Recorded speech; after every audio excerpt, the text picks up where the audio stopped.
Today's topic is DNA fingerprinting. बहुत बार इसकी जरूरत पड़ जाती है लोगों को करने के लिए, साइंटिफिकली भी, लीगली भी, क्रिमिनल केसेस में भी।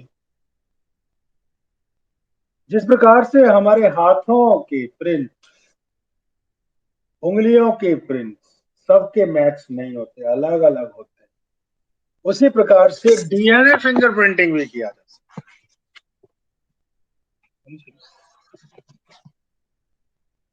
तो इसके बारे में जो सबसे पहले सोचा था वो एलेक जैफरी थे।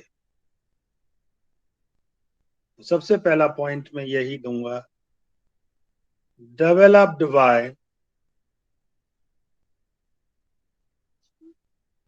Alec Jeffrey.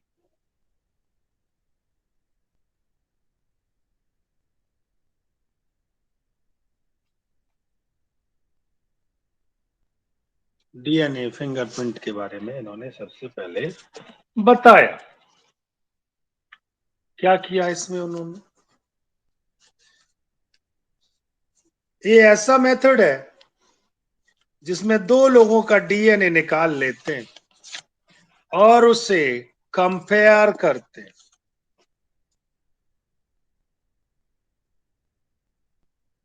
It is a method to compare DNA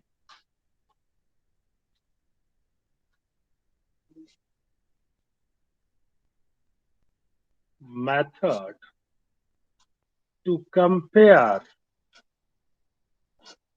DNA of two people, दो लोगों, using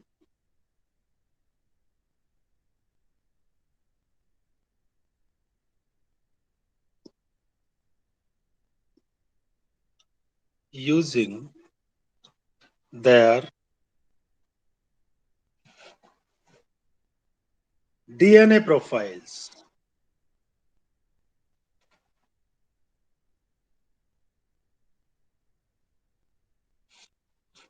उनका डीएनए प्रोफाइल जो है उसको मैच करके। हम जानते हैं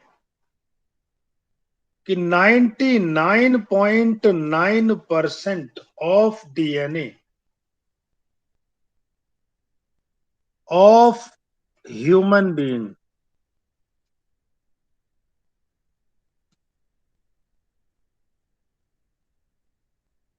इज आइडेंटिकल, बिल्कुल सेम है, इतना परसेंट।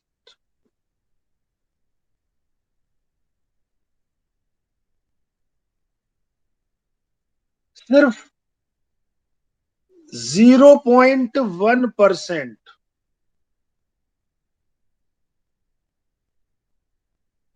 ऑफ डिफरेंस, सिर्फ यही है। और ये डिफरेंस क्यों है?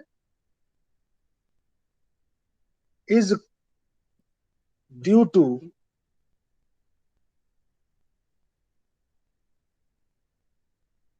Certain sequences.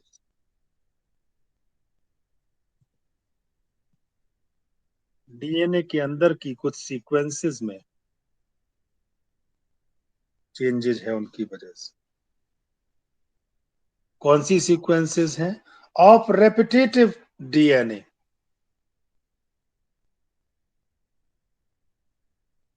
मैं रेपिटेटिव डीएनए के बारे में कई बार बता चुका हूं।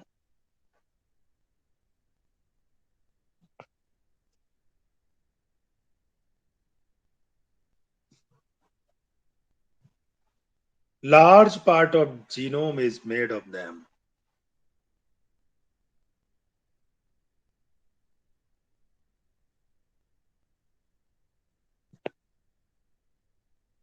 Genome made of them।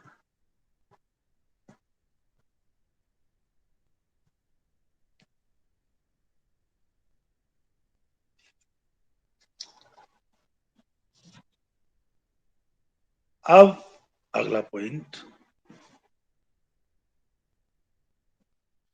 The order and number of such sequences are unique, हर किसी के लिए अलग है, सिर्फ ये repetitive sequence. The order and number of such sequences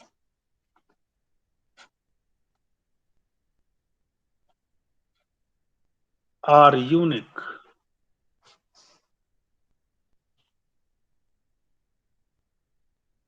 to each person, जो तुम्हारी है वो मेरी नहीं।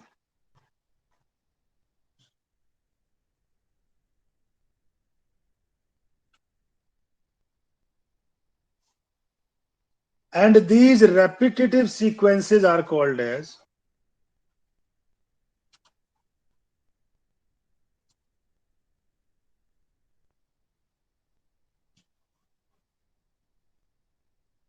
sequences are called as VNTRs. VNTRs इन्हीं को कहते हैं। इसका मतलब क्या होता है, ब्रैकेट में लिख दे रहा हूं, वेरिएबल नंबर ऑफ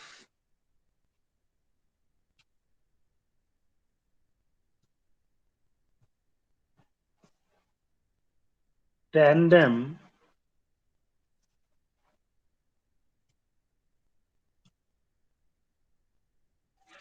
repeats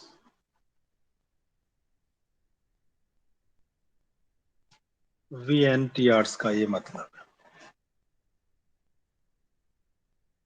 ये हर किसी में यूनिक है ये VNTRs, just like fingerprints of a person are unique.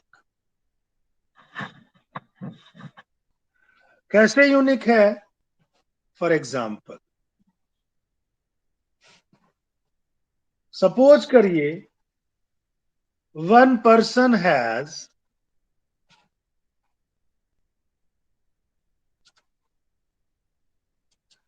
Sequence, गौर से समझने की बात है, ATTCCG, ये सीक्वेंस है। फिर वही ATTCCG, ये रिपीट हो रही है ना सीक्वेंस, ATTCCG ATTCCG, रिपीट हो रही है ना? Yes, sir. Yes, sir. Yes, sir. Repeated 55 times.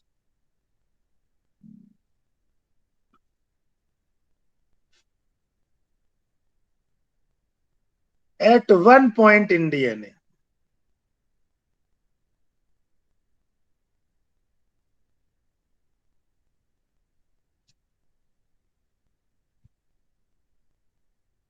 अगर किसी एक इंसान में ये ATTCCG 55 बार, ये डीएनए है पूरा, ये एक जगह पे 55 बार रिपीट हो रही है, तो दूसरे जगह पर इसी आदमी में ये 125 बार रिपीट हो रही होगी। गिनती कोई भी हो सकती है, माना यहाँ 55 बार है, 55, यहाँ 125 है, ये एक आदमी का डीएनए है, ठीक है, और ये दूसरे आदमी का डीएनए है बी का, तो इसका यहाँ पे इस वाले लोकस पे हो सकता है ये 30 बार हो। चलो यहाँ 55 बाई चांस मिल भी गया तो बिल्कुल एग्जैक्ट इसके अगले पोजीशन पे 125 का मिलना असंभव है, तो ये मिसमैच हो जाएगा। बात समझ में आ गई नहीं आ गई? ये सेम डीएनए नहीं हुआ, लेकिन इसी आदमी का दूसरा डीएनए निकालोगे तो उसका भी ये 125 ही होगा और ये 55। Is that clear? Yes, sir. Yes, sir. इनके रिपीटेशन से ये हिसाब लगाया जाता है कि कौन कितनी बार रिपीट हो रहा है।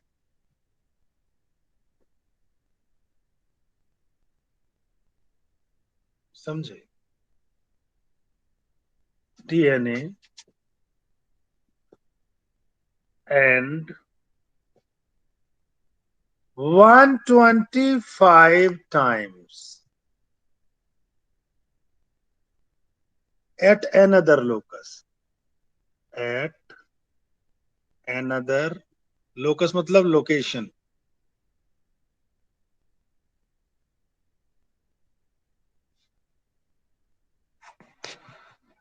However, दूसरे आदमी में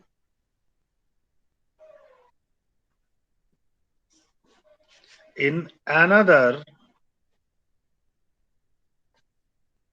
person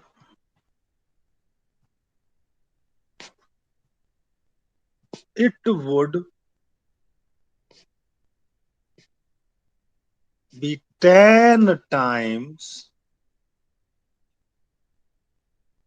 at one locus. ये locus है. And 1,000 times at another. तो बिल्कुल अंतर हो गया डीएनए में.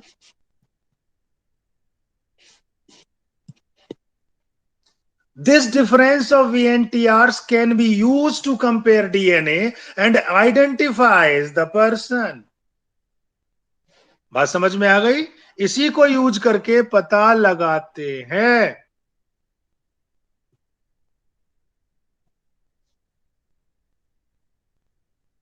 This difference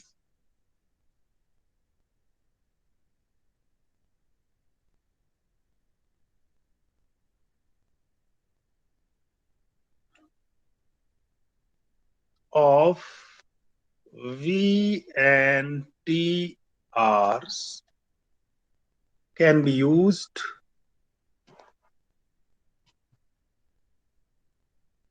to compare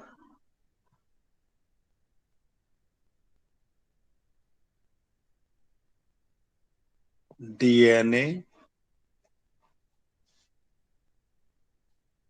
and identify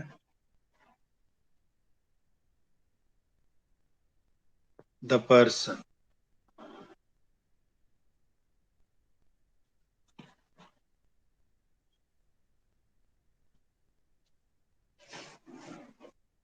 ठीक. आप इसमें अगर 3 × 10⁻⁹ बेस पेयर है तो आप एक भी नहीं छोड़ सकते. आपको सारा का सारा कंपेयर करना पड़ेगा. इसीलिए ये बहुत महंगी होती है.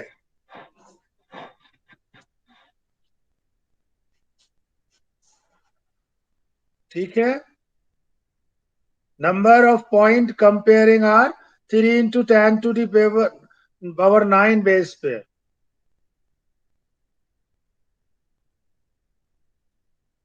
All 3 × 10⁻⁹ base pairs are to be compared.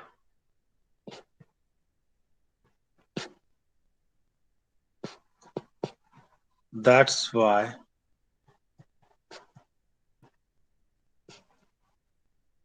it is expensive. नहीं तो हर कोई ना करा लेगा. इसीलिए महंगा सौदा है. तो मेरे बच्चों, the process of comparison of DNA from different sources to establish the identity is called DNA fingerprinting. DNA fingerprinting involve identifying differences in some specific region that is called repetitive DNA. Repetitive DNA are separated from bulk genome DNA has different peaks during density gradient centrifugation. Centrifugation के लिए tube में DNA डाला और इसे तेजी से घुमाई, tube centrifuge किया, ठीक है। जब सेंट्रीफ्यूगेशन होता है तेजी से तो ये रेपिटेटिव डीएनए वाला हिस्सा अलग हो जाता है। जो बल्क डीएनए है वो मेजर फॉर्म बनाता है, मेजर पीक बनाता है, अदर वाला स्मॉल बनाता है। अदर वाले को सैटेलाइट डीएनए कहते हैं। सैटेलाइट डीएनए जो होता है वो दो तरह का होता है, कंपोजिशन, लेंथ, सेगमेंट के आधार पे, micro satellite and mini satellite. जो सैटेलाइट डीएनए की जो सीक्वेंस है वो normally do not code any protein, लेकिन फिर भी वो बहुत लार्ज पोर्शन बनाती हैं ह्यूमन जीनोम का। ये अगर एक डीएनए है, एक पहला कॉन्स्ट्रिक्शन है, ये दूसरा कॉन्स्ट्रिक्शन है, अगला वाला जो हिस्सा है इसके अंदर ये डीएनए होता है ऐसे क्रोमोसोम में। ये सेट बॉडी है, गोल साइज।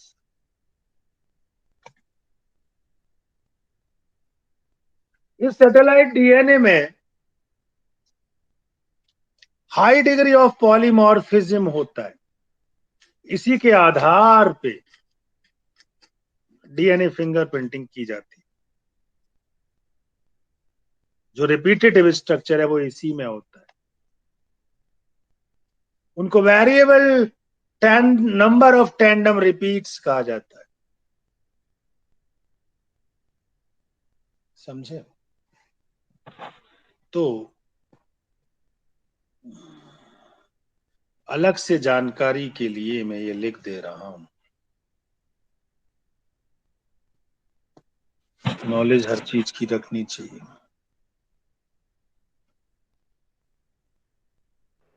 सर जो ट्विन्स होते हैं उनका डीएनए सेम हो सकता है? हाँ, हो सकता है, जो आइडेंटिकल ट्विंस हैं। तो बच्चों,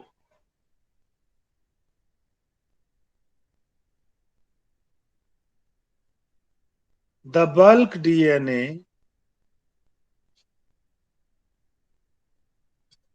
forms a major peak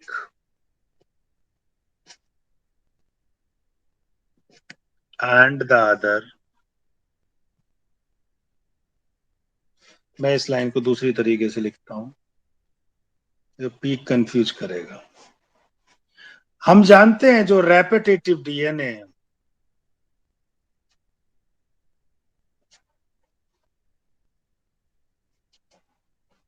are separated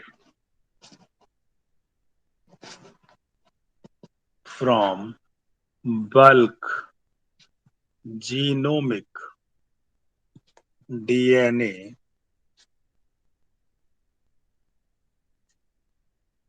as different peak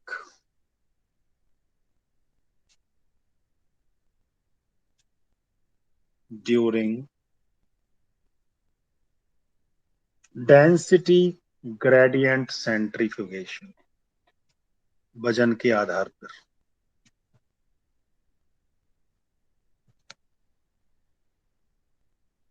centrifugation.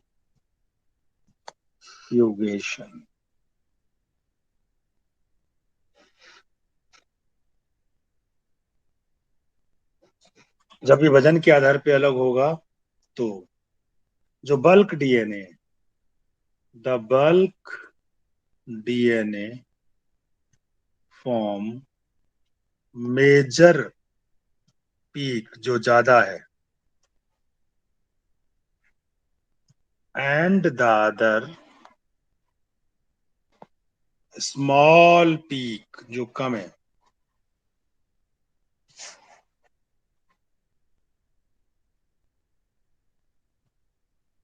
Are called as satellite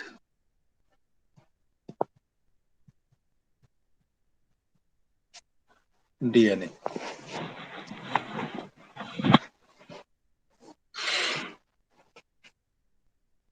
ये जो सैटेलाइट डीएनए है,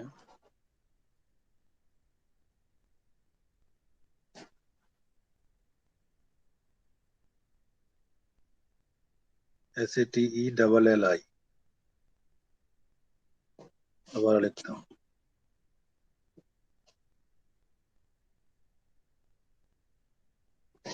डीएनए है, ये दो तरह का होता है।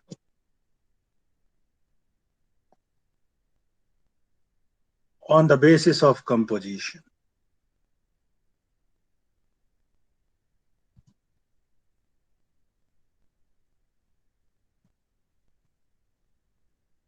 या लेंथ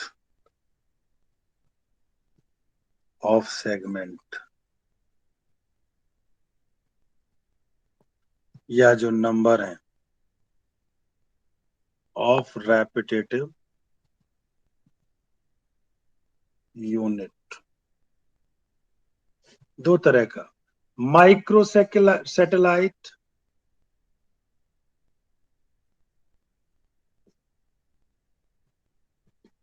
दूसरा मिनी सैटेलाइट।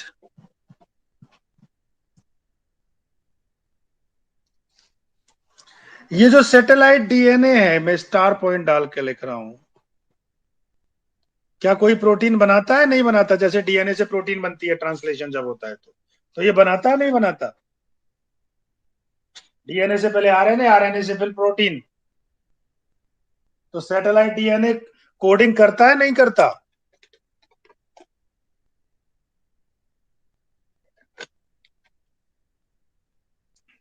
अभी तो मना किया था।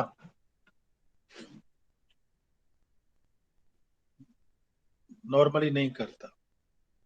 Satellite DNA sequences normally do not code for any protein.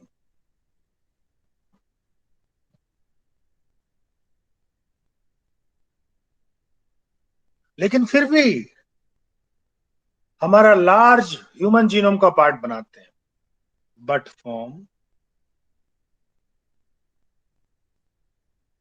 Large part of human genome.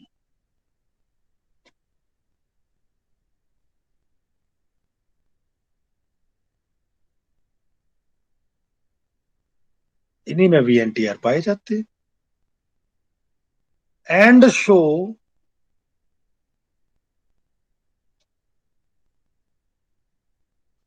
High degree of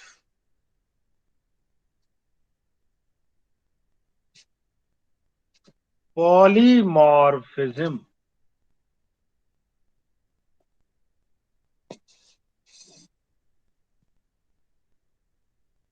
and form the basis of DNA fingerprinting।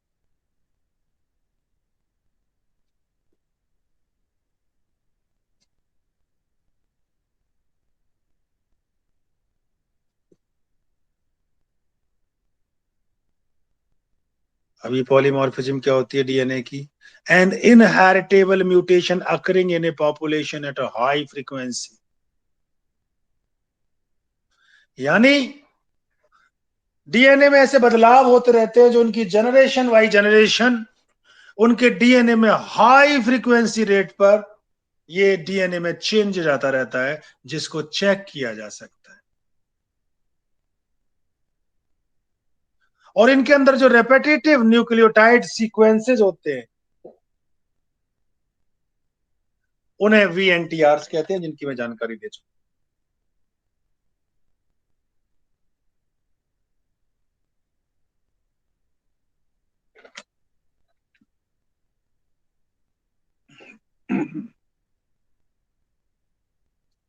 ये जो वीएनटीआरस होते हैं,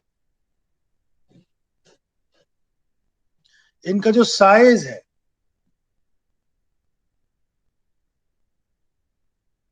0.20 केबी होता है।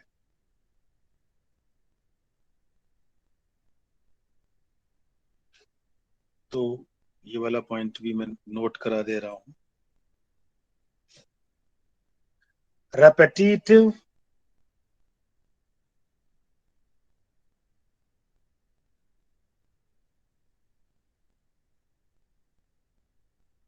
Nucleotide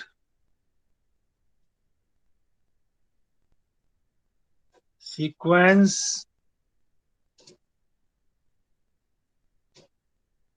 in non coding DNA of an individual. दो तरह से definition आ गई इसकी। Is called VNTRs। क्लियर है ये अब? पीएमटी का Yes, sir. क्वेश्चन देखिए। The size of VNTR varies from 0.1 से 20 KB। KB MB GB तो समझते हो ना आप? क्यों समझते हो नहीं समझते? Yes, sir. ये तो मोबाइल में भी समझा होगा। अब मैं पूरा मेथड लिखाने जा रहा हूं, समझ लीजिए डिटेल में डायग्राम के साथ। तो these VNTRs based on their length and sequences can be classified into microsatellite and mini satellite। यही VNTRs को क्लासिफाई किया गया है माइक्रो मिनी में।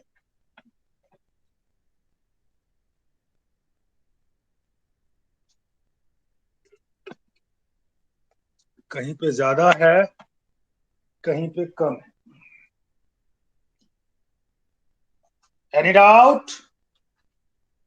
होना तो नहीं चाहिए, फिर भी हो तो आपकी मर्जी है। No, sir. No, sir. Sweet baby के पास कोई डाउट नहीं। That's great. तो बच्चों, ये माइक्रो और मिनी आया था, यहां पे ये मैटर क्लोज और दोबारा कर दे रहा हूं ये वाली बात बता के। These VNTRs based on their length and sequence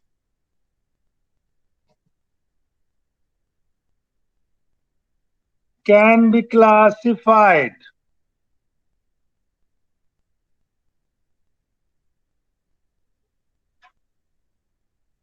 into micro satellite and दूसरा क्या नाम बताया था? Mini satellite. एक एक नाम बार बार रिपीट कर दिया है, अब भी दिमाग में ना आए तो भैया ना आए। सिर्फ प्रोसेस बता के अपनी बात को मैं अभी खत्म कर दूं। सपोज करिए कि कहीं पर कोई क्राइम हुआ। अब क्राइम हुआ है तो वहां के डीएनए के निशान भी लिए जाएंगे। तो हमने या पुलिस ने दो आदमी पकड़े मर्डर वाले क्राइम्स, समझे? दोनों का डीएनए ले लिया और जो जहां क्राइम हुआ वहां से कलेक्ट कर लिया उस जिसका मर्डर हुआ या जिसके संग क्राइम केस हुआ उसका डीएनए। तो 3 डीएनए हैं अब हमारे पास। 2 लोग वो जिन पर शक था, और एक वो कौन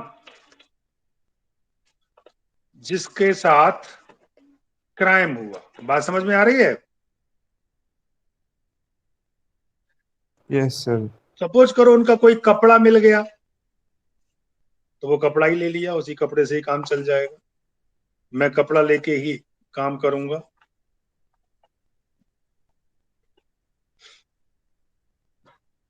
जैसे मैं डीएनए फिंगरप्रिंटिंग का मेथड शुरू कर रहा हूं। मेथड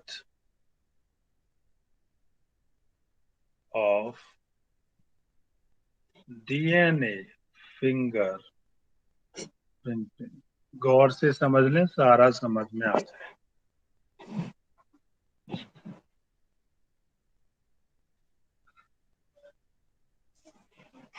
तो भाई, क्राइम सीन पर कोई कपड़ा मिला,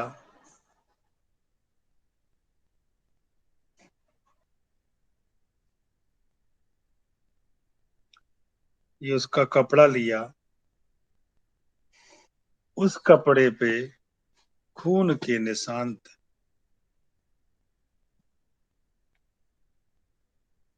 यहीं से डीएनए कलेक्ट कर लिया। DNA collected from site of crime. इसके बाद क्या किया, 2 लोगों पे आरोप था, उन दोनों का भी डीएनए ले लिया, उनका डीएनए भी निकलवा लिया।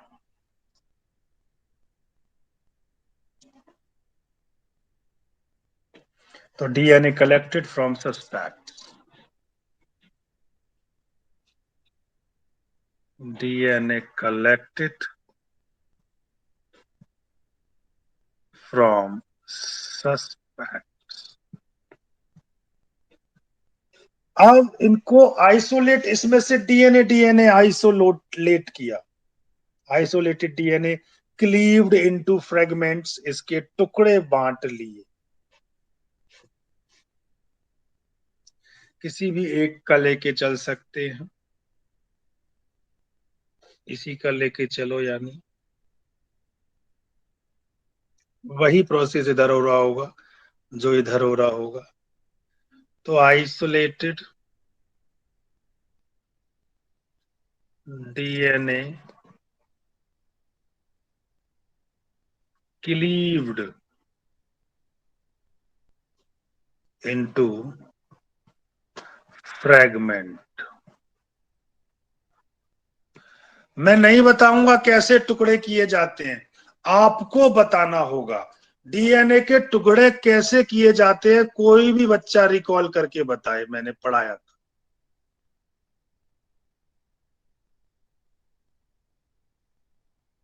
बायोटेक्नोलॉजी में पढ़ाया था। मॉलिक्यूलर सीजर, कट करके, कैसे काटे? सीजर के हाँ, साथ, सही कह रहे हो। सीजर के साथ। कौन सा प्रोसेस था?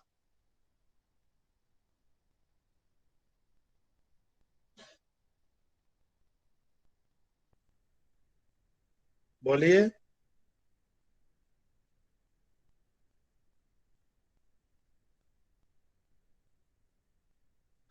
अरे, जेल इलेक्ट्रोफोरेसिस नहीं बताई थी? Restriction endonuclease, yes sir. वही हो रहा है।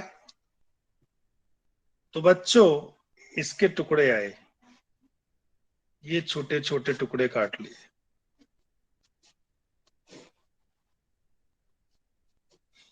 इसके भी निकल के आए। अभी हमने मैच नहीं किया है, टुकड़े आ रहे हैं।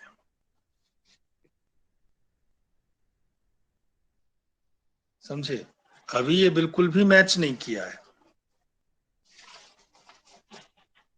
अभी सिर्फ इसे हमने बांटा है, टुकड़ों में काटा है। कैसे? Using restriction endonucleases, using restriction, समझ गए ना कौन सा एंजाइम है?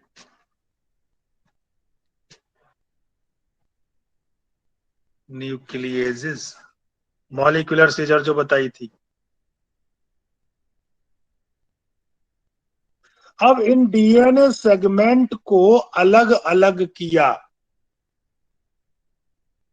जेल इलेक्ट्रोफोरेसिस द्वारा, ठीक है। जेल इलेक्ट्रोफोरेसिस मैं बायोटेक्नोलॉजी में बता चुका हूं।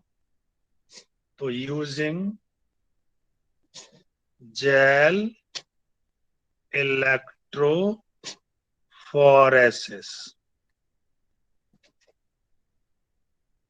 क्या किया? इनको अलग, separation of DNA fragment, separation of DNA fragments.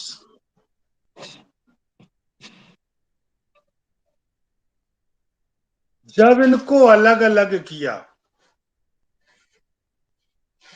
तीनों का अलग अलग करेंगे,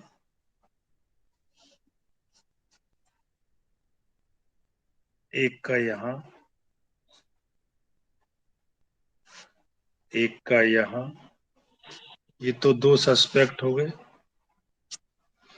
और ये जो क्राइम सीन से मिला था,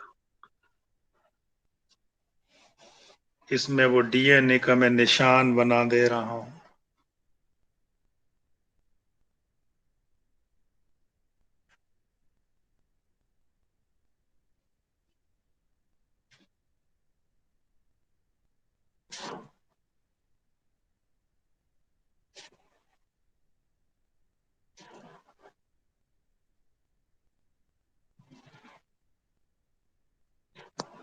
कोई टुकड़ा छोटा है, कोई टुकड़ा बड़ा है।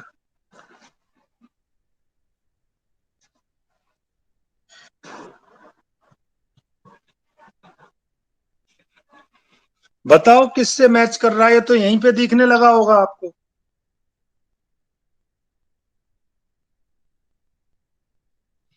इसके बाद इसको एल्कली ट्रीटमेंट दिया, ये बैंड जो डीएनए के चमकने लगे हैं, इनको alkali treatment to split DNA into single strand,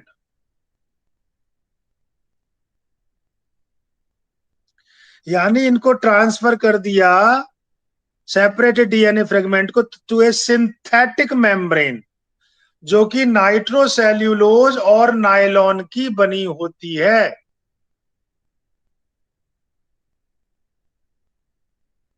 बात समझ में आ रही है? नाइट्रोसेल नाइट्रोसेल्यूलोज या नायलॉन की बनी हुई पतली सी लेयर पर, मेम्ब्रेन पर इसे ट्रांसफर कर दिया।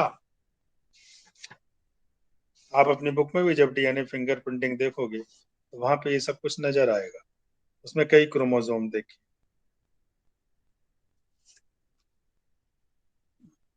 तो बच्चों, सेपरेशन की बात, ट्रांसफरिंग,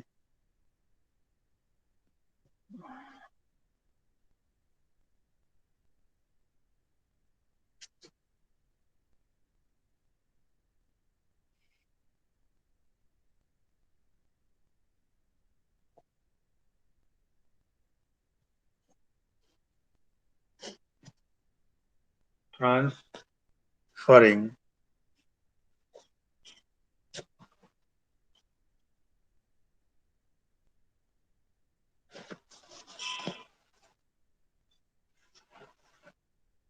जिसे ब्लॉटिंग कहते हैं।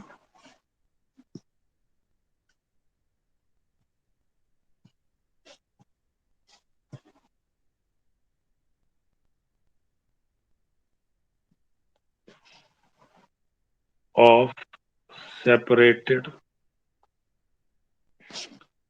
DNA fragment to synthetic membranes of nitrocellulose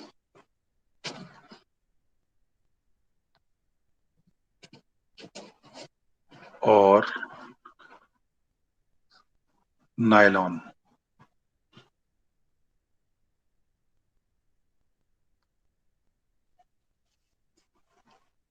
अब इनका हाइब्रिडाइजेशन कर दिया।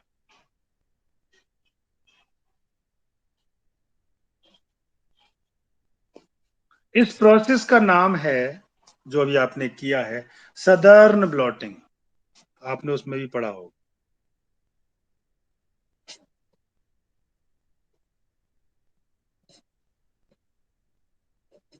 इसके बाद क्या होता है,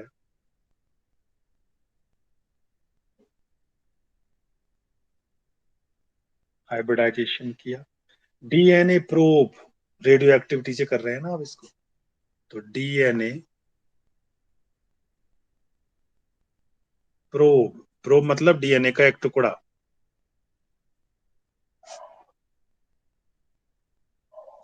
प्रोब्स। प्रोब्स तब कहेंगे जबकि वो लेवल्ड होगा, रेडियो एक्टिव होगा।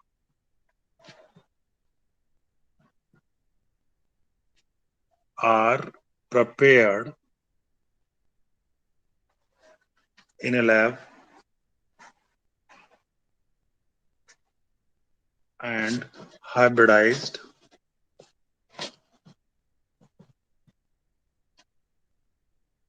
with bands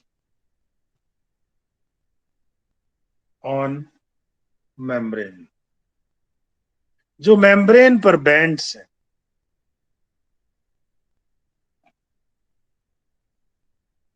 उससे इसे मैच करेंगे।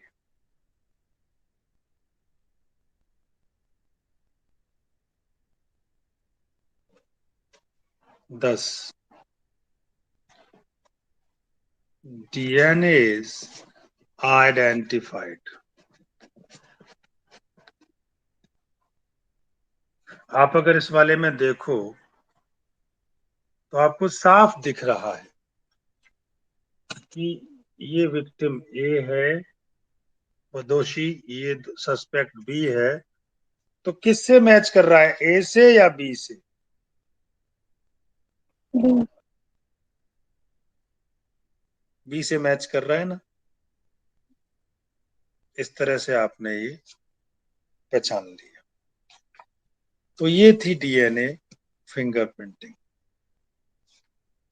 चैप्टर इसी के साथ आपका समाप्त होता है।